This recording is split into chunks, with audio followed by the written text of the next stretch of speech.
Hello, listeners. We are back with the Nashville Fit Magazine Podcast. I'm here with, my name is Savannah Hill, and I'm here with my boy, Gerell. I'm still here, yes. Yes, we're still here. Yes. And today, our episode is brought to you by Provita Fitness, located in Germantown. And we are here with our good friend, Jess, who is the owner of Get Fit 615. And Jess is going to tell us a little bit more about herself today. We are looking forward to talking to you, Jess. I'm glad to be here. Thanks for having me. Good, yeah. Yeah. How's your week going? It's going well, Good. Yesterday was like, I don't know. It was nice weather, very Monday-ish Monday, but Monday is Monday. Yeah. Monday's Monday sometimes, but Sure, week is going really well so far, and Good. been moving my bod, and Right on. Tell us about what you've been doing to move your bod. I love kettlebells. If anybody knows me, I'm like a kettlebell queen. So Yes. Turkish get-ups and kettlebell swings. If I have 20 minutes to do a movement session, I'm going to do an imam of Turkish get-ups, some kettlebell swings, get it in, Speaking my language. Simple. It doesn't have to KB be complicated. Sisters. Yeah. I've known you for a hot minute. We used to do Sunday swings in the park, and Wait, you got to define that. yeah, no. Well, Jess is just a woman of many talents. You got to. Wait a minute. So let's start with the kettlebell thing. Okay. Kettlebells. Yeah. Is that like the only thing? Is that your main bag? Like, tell us what you do. Okay. So, yeah, kettlebells are my main bag. I started training, coaching clients in 2018, and I went through a certification called Strong First. Yes.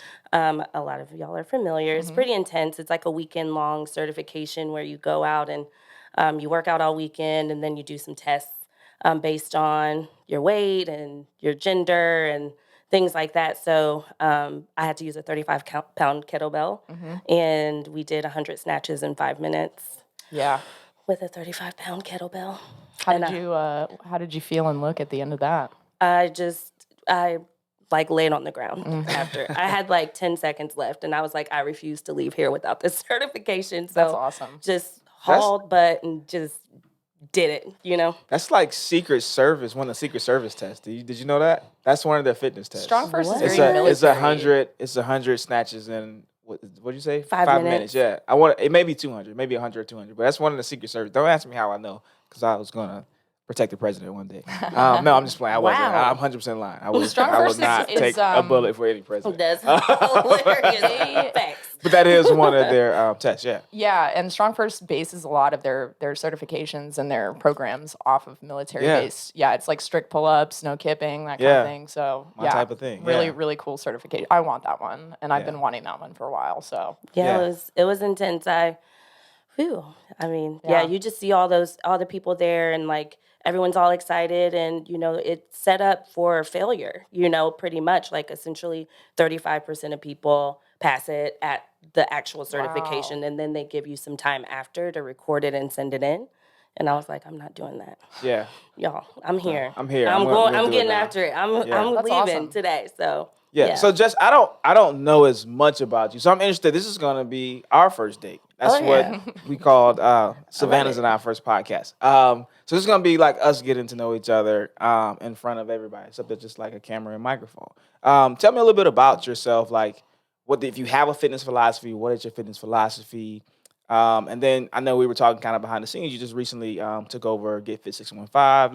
Let's get into like what made you decide to take that on and all of that.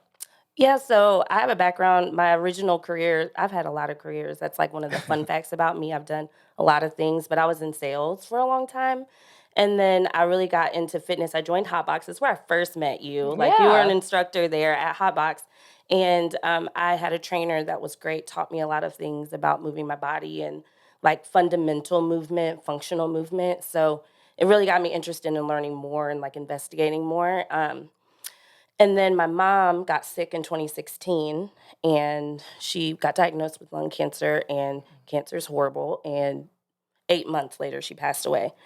And I had to leave my gym, like all those things. I was her caretaker. And in that process, I put on a lot of weight and, all these different things. And it, being in diet culture and being in that space, I was like, I got to go right back to, I got to go hard. I got to get this stuff off, blah, blah, blah, instead of allowing the grief process to kind of flow through me. So I kind of just gave up everything and went to the way far left side of like anti-diet culture. I was like, well, I don't have to do anything. I don't have to move my body. I don't have to do anything because society is telling me all this stuff and they're lying to me and all this stuff. But then I woke up one day and I was like, I don't want to do this anymore. Like, I want to feel different. I want to be different. And so Maria, who used to teach at Hotbox, who I met. Hotbox has a lot of connections to my life. Incredible coach. A great coach. Yeah. Wonderful coach, functional movement. She taught me how to deadlift. She's with so a kettlebell. Smart. She's so smart. Absolutely. And so she had a gym and she was like, hey, come check us out. Like, I think you'll love it, blah, blah, blah. So it's like, cool. So in January 2018, I was like, cool, I'm ready. Let's do it. And I never felt so safe in my body, in a space, ever in my life. It was like, you know, as my body was getting stronger, I was like, look at my body change. And she was like, we're not worried about that. Like, I want you to feel strong. I want you to feel confident, even if your body doesn't change. And I was like, what a concept, you know? Like, my body doesn't have to change for me to see results in my body. It's amazing how much it makes you kind of care less after, and you don't even notice that it's happening when you are so focused on like your strength and how you feel, how those kind of ideals that you thought you had just dissipate. Yeah. For sure, because it was like all this time I thought my results were in the scale or my body fat percentage or like what Something I looked like, scalable. the aesthetics, because I was like, how do I measure my success? Because, I mean, Everybody likes data. Yeah, I like data. I'm an Enneagram 2 with a wing 3, so I'm like got that little like hardworking. too. What? Yeah, Come on 2 now, wing 3, 2 wing 3. So you know, I got this hardworking side to me, but I'm also a helper. So anyway, fast forward, she was like, one day I had a key to the gym because I did some workshops there. I was a wellness coach, and she was like, yeah, can you go to the gym and teach class today? I see you're signed up for the 10 a.m. And I was like, huh? I'm like, no, I don't. I know. I mean, but sure, I can like lead them. Can you send me a warm up? Blah, blah, blah. So I taught class, and I guess she got feedback from everybody that was there, and they were all like, she did great. We loved her class. And so that's how I became a coach. Dope. Yeah, it was amazing. just straight like that. It Okay, so I'm interested in. Sometimes I play the bad guy. Okay. Be the bad guy. I love it. I'm not being the bad guy. I just I have a question because I may not have to be the bad guy at all. But I think we may stand on different sides of the aisle on one of your philosophies. Talk to me about your no diet culture. So I'm anti-diet culture. I'm not anti-diet. Yes. Okay. So Explain we the all have difference. we all have diets. Yes, explain the Everybody difference. eats. I was going to say, how do you define diet? Like, everybody has a diet. Everybody eats. Yes. Literally, if you're a breathing human, you have a diet. Whatever you consume is your diet. Yes. It could be, you could eat vegan. I mean, we have these Whatever it labels. is. We put all Yeah. these labels. I think labels are trash. But, like, I think for me, it's, like, about autonomy. So I get to choose how I show up in the world and how I get to live and exist. I don't owe you my wellness. I don't owe you my health. I owe myself that if I choose that. But it doesn't have to look the way that you think it should look. You know, it's about doing the investigative work, having the access and the tools and the resources to be able to know how I feel my best self in my body, no matter the size or shape. So, Do you not think you owe yourself your wellness? I think like I said, I owe myself my wellness, Yes. but I don't owe anybody else Absolutely my not. wellness. Yes. So that's what I mean by that. It's So like, how do you define what are the things that you need in order to be well, to be healthy? Great question. it depends on the person. Again, that's autonomy. So I think that it's a holistic thing. It's about feeling safe and addressing trauma. You know, we're really big on making our space a brave space for people to show up as they are, to move how they need to, if they want to sit down during a class. I have a client that just sits sometimes and watches. She'll get in, she'll get out. I'm like, hey, it's up to you. You're here. You're here. Mentally, that's great for you. You know, our mental Sometimes just being there is hard enough for some people period. to just show up. Yeah. Period. Yeah. So I look at it from a holistic approach. Like, how am I in my relationships? How am I showing up for myself? Because when I was in diet culture real tough, like as far as like chasing the aesthetic only and not trying to take a holistic approach, people would congratulate me and pat me on the back. And I was like living my worst life Yeah. in the background. Like, people didn't know I was drinking like crazy. I got arrested. Like, I mean, I lost my job. It was just all these things, but I was like, ooh, but I look good. Yeah. You know, look at me, I'm fine. Yeah. You know, but that's not what's important. Yeah. So there's so much more to a person. Yeah, for sure. So earlier you were talking about Get Fit 615, and you said there's no other space like it. What makes Get Fit 615 so special? I think it's the community. It's the people that it attracts. We have tough conversations. So our only 1 star on Google is from someone who came to class and we were having conversations about important topics. You know, we open and invite meaningful conversation about politics, about what's going on in the world, current events, racism, you know, homophobia, anti-fat bias, all these things. We have those meaningful conversations based on what's going on in the world. And sometimes if you go to our website, it's clear as day. Yeah. It's like, hey, this is who we are. If you're gonna come in here, this is who we are, this is what we're gonna do. Isn't there a big pride flag out front? And there's a huge pride flag out front. So like they covered up the side of we had got our building painted. We had a flag on the side of the building too, but it got painted over. So but yeah, like that's the only review that we've gotten that was negative was because they were like, oh my goodness, I didn't expect to have. I didn't know what I was walking into. I didn't expect that we were going to be having these kind of conversations, and it felt heavy. And I'm like, sometimes the world is heavy. This is where we get to be a third space for people. And it's like, I'm not going to judge you if you come in today and you can't bust out 100 burpees. Like if you need to lay in the back and like hang your head down and cry, like that's the space that we've created for our people. And also, we're going to create space for you to have goals that are non-diet based. So like whatever your goals are, we're kind of talking about them even outside the gym, you know, what you want to do, how we can enrich each other, sharing, you know, contacts for jobs. If people, you know, it's dope. It's dope. Period. I can attest to that. I've taken classes at absolutely. It feels like that.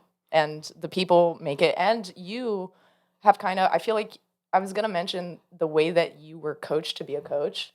You were kind of thrown in the fire. And that is such a leadership quality to me. It was somebody who trusted you to trust yourself.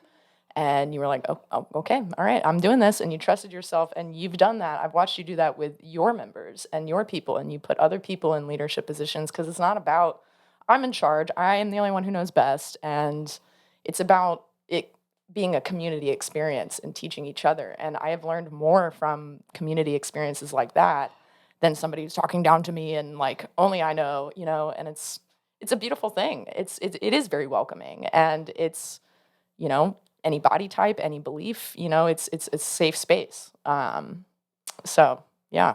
What type of workouts could we expect if we walked into a class? Like, what are we getting into? So we've kind of rebranded a little bit. So before, when we took over, it was like more circuit training based.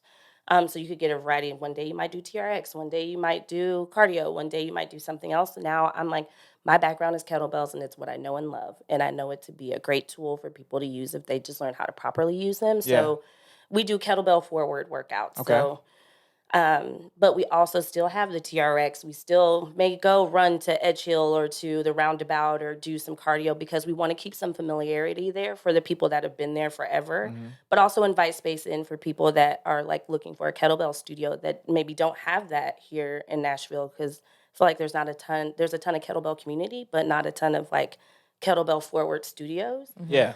So yeah, kettlebells is the jam. It's the jam. Yeah. So I want to ask you a personal question. We're sitting in the middle of February. We're kind of beginning the middle of February, which is Black History Month. Happy Black History Month to everybody. I'm clearly a black male fitness instructor or trainer, or however you want to put it. You're a female fitness trainer. So you kind of have, I don't want to say double negative, but the double negative. How does it feel? How does it feel being you in the fitness industry, and do you see yourself represented in our industry? I don't see myself represented specifically here in Nashville. In Nashville, yeah. Yeah, I mean, not at all. Yeah. I mean, I feel like almost one of one. Yeah.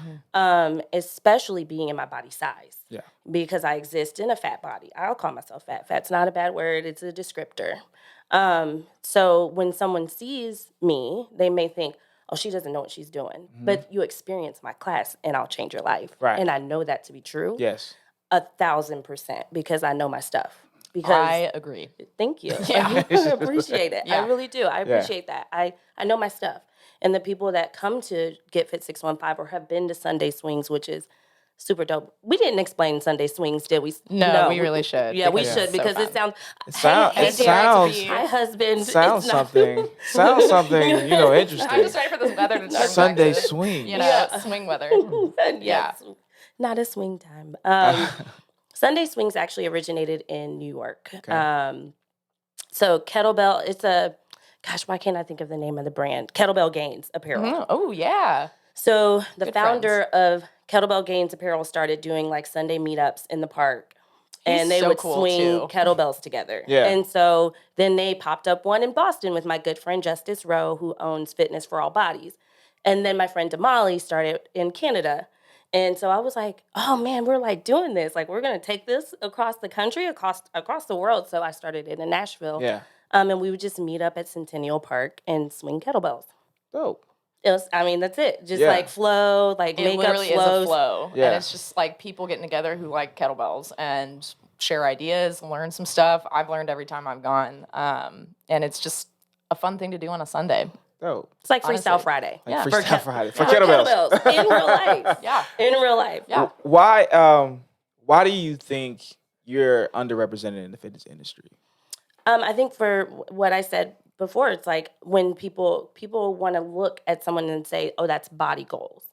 Or, we've become so aesthetic forward in the fitness industry that it's hard to look at someone's page and if they exist in a larger body or, just racism in general, like, you're already kind of a step behind if you're black and then black and female, you're like, okay, well, great. And then the cultural appropriation of our bodies and all these different things that we can talk about. It's like, oh, I can get a booty program from this person. Like, Right.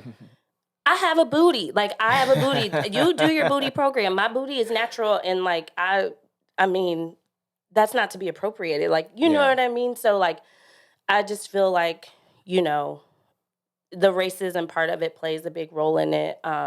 It's a very male dominated industry. And then racism ties into diet culture a lot because How so? we talk about the BMI, right? So I always tell people yeah. this. Ooh, Come on let's now. get juicy. You I'm want to talk- get juicy? I'm excited about it. Talk Okay, dirty let's to get me. juicy. Let's Come get on juicy. now. The BMI was established by a mathematician. Yep. It wasn't by a doctor or someone in the medical field. And they used it to study populations of white men. Yep. And so for those of know you who that. don't know, BMI is your height to weight ratio. So if I'm this height, then I should weigh this much. Your body mass index. Yes. Yep. Yep. And so honestly, I even at my quote unquote fittest, and I was in fine shape. Like, and if you looked at me from the naked eye, I looked fit. I was still overweight by the BMI. Yeah. So real life, I was at a fit expo and they had like nurses and everything. So I wanted to check my body fat because I wanted to see where I was. Went over, did my body fat. She did like my BMI. She looked me in my eyes. I look like I look right now. And said, "You ever thought about losing 20 pounds? Your What? BMI is kind of high." And I was like, "Ma'am, I'm actually trying to gain 20 pounds. Do you see me right now?" And she was like, Right. "Well, according to the chart, you." And I was like, "This is how I know. Like, you have no clue what is going on right now. You're That's literally like just the going. literal equivalent You're of literally just going this and a doing woman this." like, having gained so much strength in the gym, having worked out for a couple months and then goes to the scale. And then it's like, oh, now I have to starve myself because I've Yeah. gained a couple pounds. Because I've gained a When couple in reality, like the appearance of her body and her physical strength has probably changed for the better. Yeah. And, that's we deal with that every day. Yeah. it's wild how like a number can completely throw you off Yeah. and completely take your self-esteem and just put it in the shitter, Yeah. for lack of a better word. Yeah. Exactly, and that's the part where I say I'm anti-diet culture because Yes. that's part of the diet, diet culture. Got you. That's part of the culture that tells us that, oh, this BMI is a number that's like the end-all be-all. So say I were to go to the doctor as I am today, and I don't have like hypertension or anything like that, but say I had a little bit of, I was nervous and anxious, I went to the doctor, they took my blood pressure, it was a little elevated. And it'd be like, hey, you probably need to lose 15 or 20 pounds. Well, if someone who was in a normal weight range came in and say they had the same issue that I had. They had a little elevated blood pressure. They would give some tools, and weight loss wouldn't be like the lead off tool, because it's like, oh, well, you're in a normal weight range. Well, we can't look at that. Like, that's not the thing. So what do? Like, let's give you some tools. Let's maybe try some medicine, or like, oh, maybe this was a one-off. So I feel like the care that we get. Oh yeah, I can tell you right now. Yeah. When I was the leanest I've ever been, you could see muscles and everything. I got more compliments from women specifically. How did you get arms like that? And I was severely underweight and unhealthy and not happy mentally, and there was a lot wrong with me. And it's amazing how you can be influenced by other people and what they say and what they think and what society and diet culture is telling everyone about what your body looks like. And what your body looks like doesn't necessarily define what is actually good for you. And that's so important to talk about and to be educated on, and to encourage people to be educated on. Because my BMI was at a very unhealthy, and whether or not it's in a range for a white person or a black person, it was still unhealthy, and people yet still looked at my body and said, I want that. Yeah. Crazy. No, you don't. So Wild. So we know the problem. What do you think the solution is, especially here in Nashville? We've had, I've had talks offline about the Nashville fitness community, how separate it is, right? You have your black part, you have your white part. We know what the problem is. Maybe it's rooted in racism. Maybe it's rooted in people feel comfortable around their own. I always talk about how like the majority of my life, honestly, is spent around white people. Right, the majority of my day Same. is spent around white people. Right, I'm usually one of one wherever I'm going.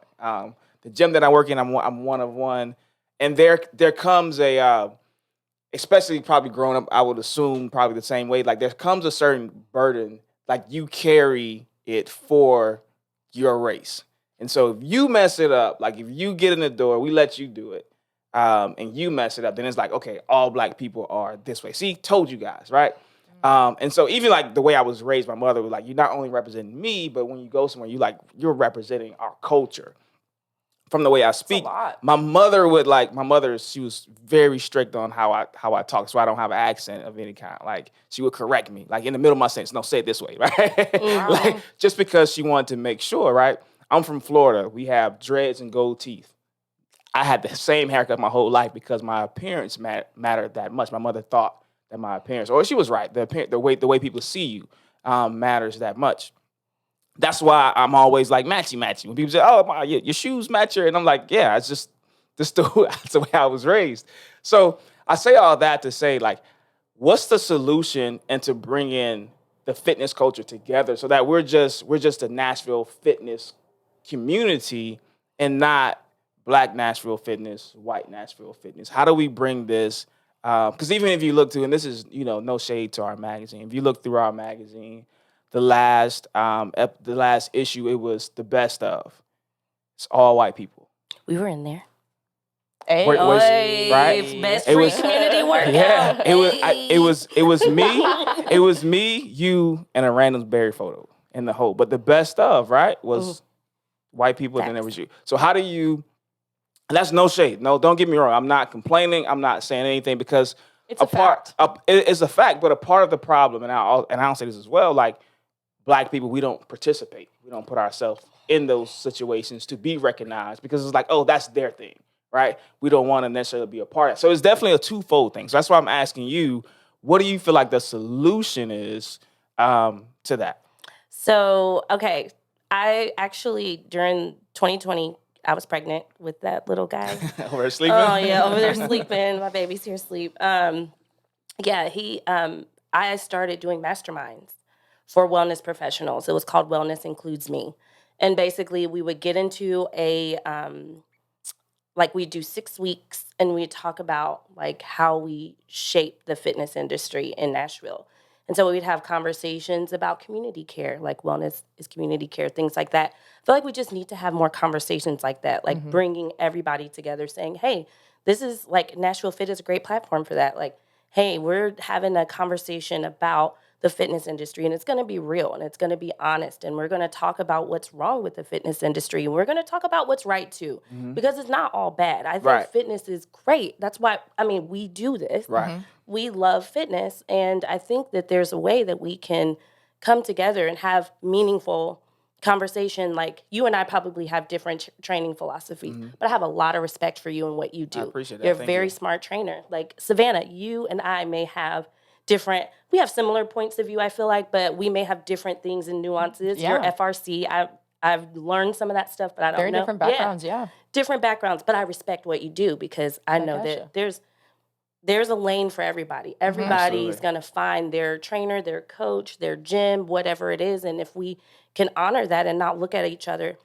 I had a conversation. I cut myself off, but I had a conversation with someone when I was working at the Squeeze, and I was like, hey, we should like maybe do like a class swap, like a trainer swap, where I come to your gym and teach, you come to the Squeeze and teach a class, so people can get exposure to a different type of training. They were like, well, aren't you our competition?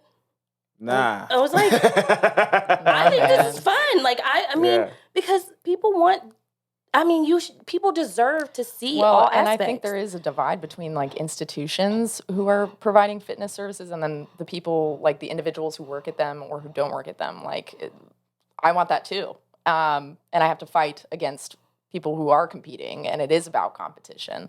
And business is business, and I get that. But yeah, it's conversations need to be had. And how would you convince people, especially white people, to have these conversations and to get uncomfortable and to get vulnerable and understand that it's not an attack, or it's not and it's, even if it is, like, how can we, starting here, get more people to be brave enough, I guess, to have these conversations and not see it as something so scary?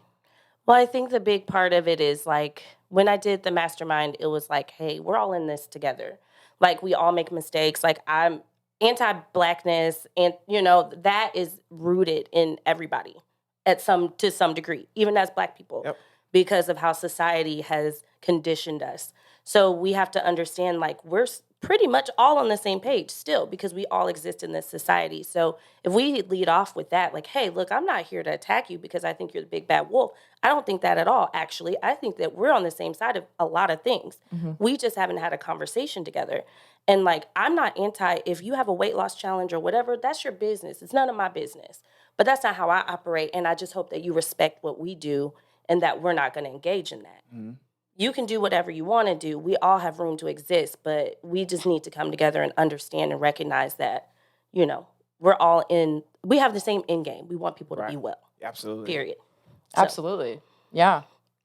It's, I just feel like white people are afraid to ask questions, and they're afraid they're going to say something wrong or ask the wrong questions. And in 2020, when Black Lives Matter and the movement was really taking off, it was like, those questions became exposed, and it was like more white people were getting comfortable, but we're not there, not even close. And I feel like it's now retracted back into, For sure. We're back into no COVID, no more Black Lives Matter, back to reality. And it's like, okay, but wait Business a minute. as usual, Like, there's still really important things left on the table there. And like, I think asking questions, and you might ask a dumb one, like I could be sitting here asking or making a fool of myself. But at the end of the day, at what cost?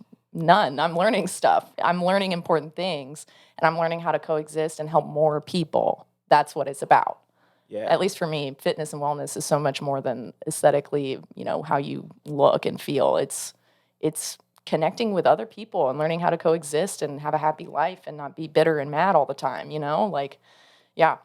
Yeah, I think I agree. I think it's being open to having, the conversation, especially, like you said in 2020 when we had all this stuff going on, especially being, again, the only Black person in the gym. And so it's now you answer for hey, why do Black people, hey, what does it mean? And I'm like, bro, listen, first, I can only give you my opinion. I'm not speaking on behalf of all Black people. But at the same time, I'm glad that you feel comfortable enough to come and have a conversation. So let's have a conversation.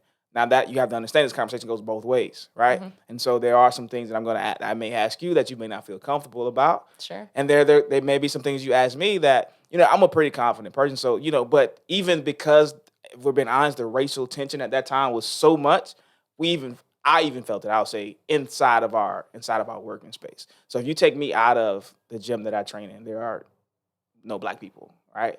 And so I'm literally the diversity of this gym. And so that's not right, wrong, and indifferent, but we have to learn to see things from others' vantage points. So like when I walk in and we just had police brutality on a black guy, how do I feel? Or if, at the time Trump said something off the wall and his people are, going crazy, how do I feel walking into knowing that more than likely I'm surrounded by people who voted for him? How do my people feel? Do they feel welcome in this space?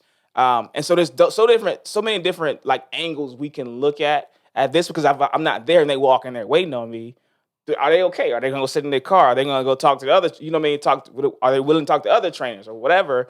And then vice versa, right? Like, so understanding that, Savannah's acting different. She's tiptoeing right now. Hey, you cool? You want to talk about something? Like, being open to that, not being offended. Like, we can get offended real easily sometimes, and that's fine, right? Like, because historically we have a reason to be offended. But there's also, I think we just have to be able to. I thought you just meant humans in general. Humans in general, yes, but I was being more specific. But I think just being open to having those tough conversations that you were talking about, I think that's very important, whether it's about your health, fitness, or just your life, because it is a complete, health. And if you're unstable up here, then this isn't going to work for us, right? Mm-hmm. And then spiritually as well, whatever your spiritual practice is, it doesn't matter, right? Mm-hmm. I'm a Christian, but if you're a Muslim, cool. If you're a Buddhist, cool. Like whatever you do to get you together, then do that. Like practice that. Let's lean into that. And it doesn't matter. And respect it, right? Do. I don't care, right? Because at the end of the day, I may be wrong, and I may need Buddha to come get me when I die, right? I don't know, right? Right. So hey, talk to Buddha for me tonight. I'm gonna talk to Jesus for you, and just say, like just whoever it is, right? I just don't want to end up in hell. Or whatever. Or whatever it is that comes next in the afterlife. But I'm sorry. Back to you, Jessica. And we're gonna get ready to wrap in a second. Like, what would you want to leave? What would you want to leave our listeners with? Like, what do you want to know about you, your business, your philosophy, whatever it is? Like, this is your time to kind of just talk to our people right now. I also want to just tack on to that. Like, is there anything, like, what would you change first about the Nashville community of fitness? Like, if there was something one thing? One thing? Yeah. I mean, one thing right now. Yeah, I mean, right like, now. you can say more than one you got thing. The magic gavel. I feel like it's a loaded question already, so. I think we would just have a big fitness festival like Music City, Fit Expo. Shameless plug. I see you. Kettlebells. Let's do it. But then add a component of a forum to that. Yeah. Like the forum piece is important. When you have all those fitness enthusiasts and all those businesses in one room, that's where you have the important conversation. Because it's not just the professionals. It's the enthusiasts too. It's the people that engage with fitness in whatever capacity they engage in it. So having those conversations with other people in general, just the general public, it's like that would be the power right there. Yeah. And so I would change that. We would have a big fitness forum for all fitness enthusiasts and professionals. I like it. Period. I love that. I like it. Hey, we got to ask some questions here. So we got a basket of questions that I gotta pick one. You got to pick a question. My gears are turning about how to make this big forum happen. All right. Yes. We'll be talking, Jess. I know a guy. Ooh. I know a guy who could probably pull some people together. There you go. Long walk on the beach or hammock and book? What you got? Man, that's tough.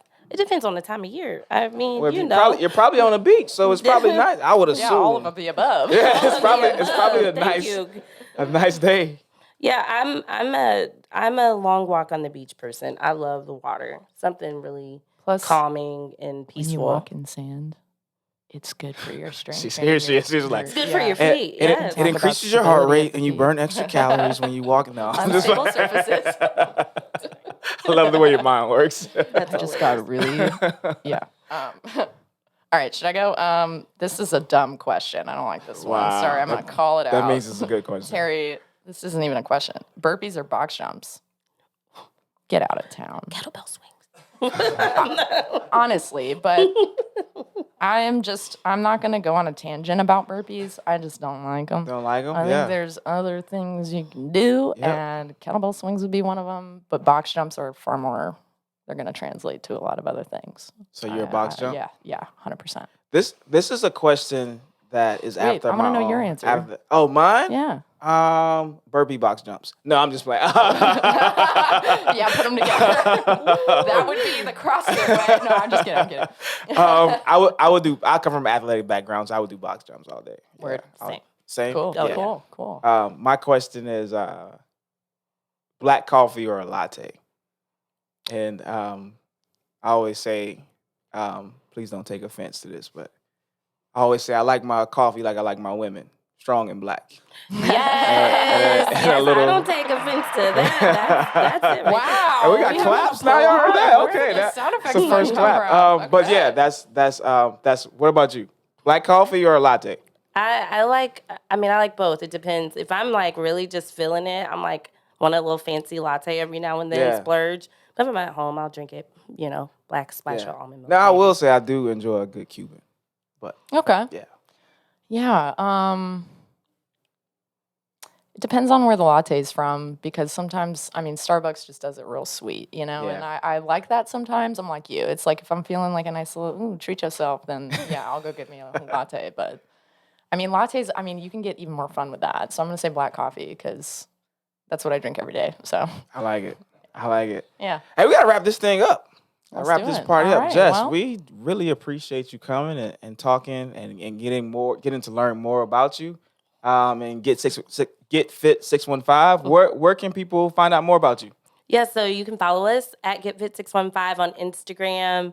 We're on Facebook as well. We're Where's the physical location of the and our gym? locations we're beneath Shakti Power Yoga on Music Row, right around the corner from the Virgin Hotel. So come see us. We are a small boutique studio. We have no more than 8 to 10 people in a class, so you can get like really good personal attention and quality training in a safe space. That's what we want to do. Love it. Awesome. Well, thank you so much, Jess. And we're going to sign this one out. And thank you guys so much for listening with us today. We'll pick it up next time, I guess. Yeah, we will. We're going to pick it up next time, 100%. Yeah, we're definitely going to do that. I won't My be name here. is Savannah, and I'm here with... I am the Gerell Webb. And this is the Nashville Fit Magazine Podcast. I think I'm just supposed to say Nashville Fit Podcast, but either way, you know what it is. Yeah, you're here.